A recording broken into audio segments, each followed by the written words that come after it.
In this video, we see how to download and configure Python for OPC communication. In this particular video, we're just going to download, install, and just give it a try to make sure that it's ready for OPC communication. So, first we go to www.python.org. Nice and easy, downloads. And since I'm on Windows, I'm going to download Python for Windows. And as we see, it's coming to my computer right now. There it is. And I'm going to run it. Install now. And I'm going to use all the default options. I really don't need anything that is not by default. So if I don't have it by default, I'm not really interested. So it's just going to install.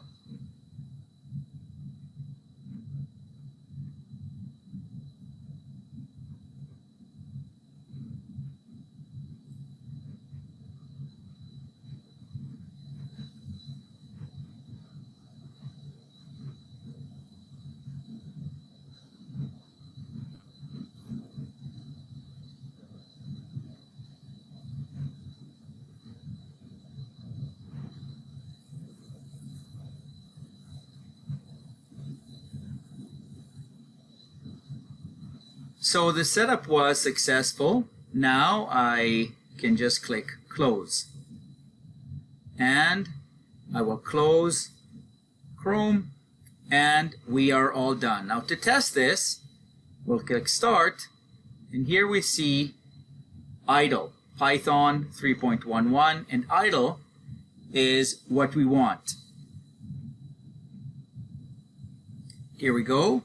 Now, just to show you how this works and make sure that this is actually working, we're going to say print, for example, OPC is terrific, and we should see OPC is terrific. So there we go. We can now continue with our installation in the next video.